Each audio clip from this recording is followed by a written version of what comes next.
Hey everyone, for our Capstone, we developed an acoustics and vibration-based UAV pre-flight diagnostic system.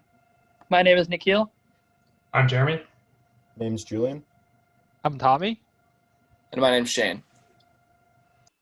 Every day, there are hundreds of commercial UAV flights across the country. Before each one, the FAA mandates a pre-flight inspection to determine if the drone is safe to fly. These continuous inspections cost a company their resources, time, and money. It would be great if there was a low-cost automated UAV inspection system to determine whether there were defects in the drone. And this is exactly what we developed for our Capstone project.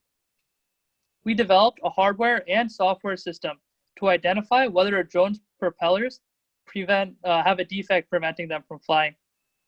On the hardware side, we have a Raspberry Pi-based data collection system which collects audio data from the drone's propellers. We examined the IMU data as well, but found the audio data was best suited for our purposes.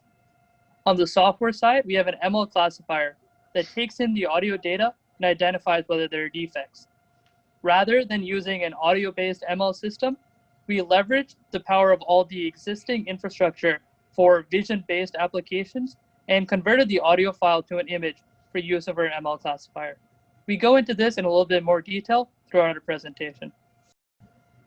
So here's our final design of our fault detection pipeline utilizing acoustics. So first we run a motor test script that is repeatable as the excitation source to the acoustic side in order to record, use an analog microphone and convert that to digital signals to the Raspberry Pi, and we have an end computer that this is transmitted to from the Raspberry Pi.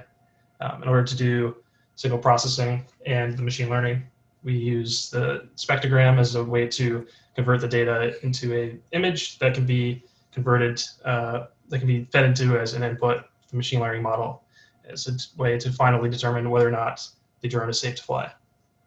Here's a demo video of our system detecting a major damage propeller. First, we start up the recording service on the audio recording Raspberry Pi. Then, we remotely issue the motor testing command to the drone.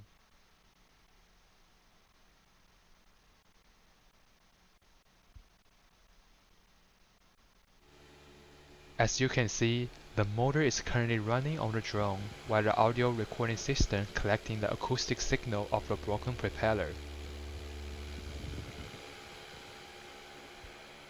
Once the motor test is finished, the audio sample will send to a much powerful central processing computer to perform machine learning prediction. Once the audio data is received, a spectrogram of the center segment of the audio sample will be generated. The spectrogram will be fed through a trained machine learning model. As you can see, the model predicts a major damage on the propeller and advises not to fly. So in order to record the audio data, we built a pretty standard microphone recording system using a Raspberry Pi.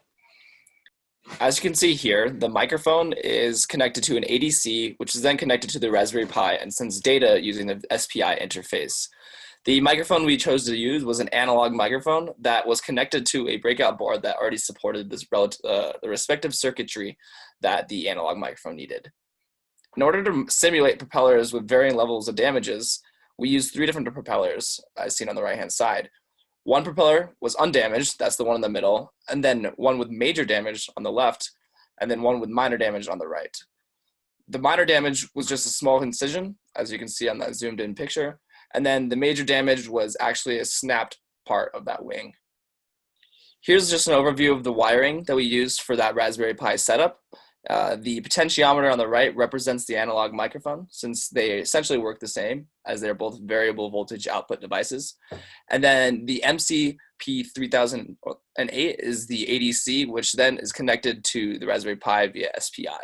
And that uses the standard inputs with the data in, data out, and then the clock. So what makes this a very interesting problem for us to solve is that we can visually see the physical basis that are driving the differences between a broken and non-broken propeller. What we see here is the FFT of 2 plots. In orange, we see the FFT of a good propeller, and in blue, we see the FFT of a bad propeller. What we see visually is that there are noticeable similarities and differences between the two FFTs across the entire frequency spectrum. The two share some particular key frequency regions shown as spikes where the frequency component magnitude is relatively high. We can see this in areas such as near 500 Hertz and 1 kilohertz. However, the two also have their differences. At those same frequency regions we've discussed, the magnitude of the two spikes differ. Additionally, we also see that prominent spikes occur at different regions between both the good and bad propeller, both in the lower frequency regions near 600 Hertz, for example, and in the higher frequency regions past 1 kilohertz. Physically, though, the reasons for distinct FFT signatures has to do with the physical geometry of the propeller under test. A non-damaged two-blade propeller is symmetrical in geometry by design, resulting in smoother, more laminar flow between the air and the propeller, while a propeller with damage at one of the blades will be asymmetrical in geometry, resulting in more turbulent airflow, as seen in the image on the right.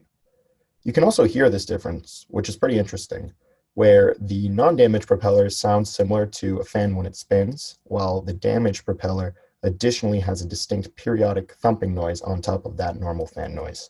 So ultimately, this physical basis allows for differences to be visualized in the frequency domain, which can then be leveraged by our vision-based ML model.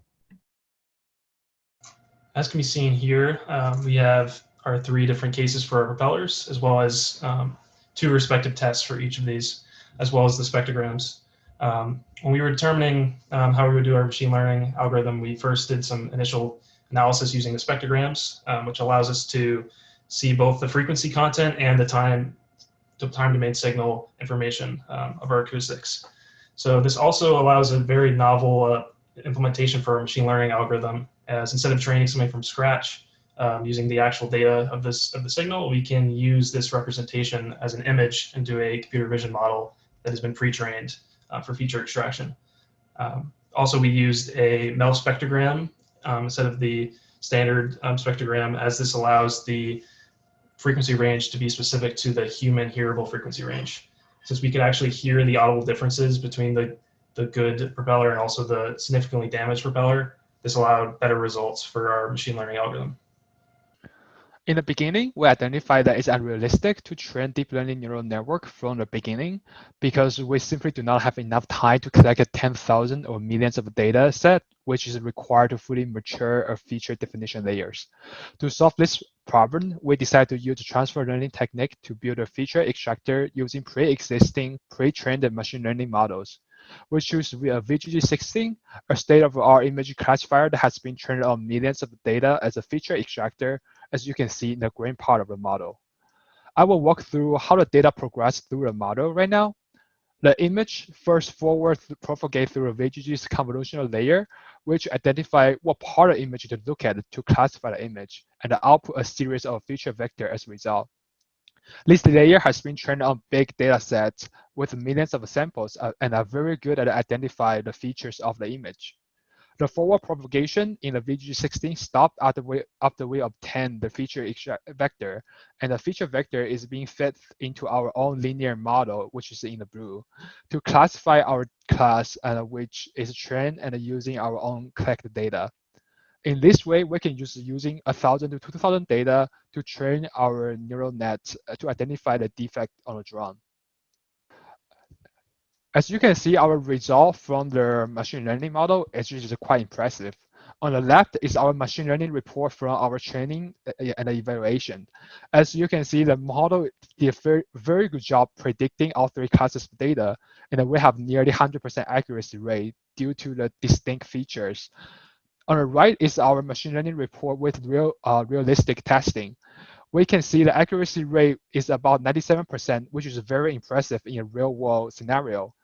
Also, what is the importance that the recall rate of the 2 defect scenario is almost 100%, which means all defect is being picked up by the model and identified, which is very important to stop the drone going into unsafe flight. So here we have a short overview of our budget.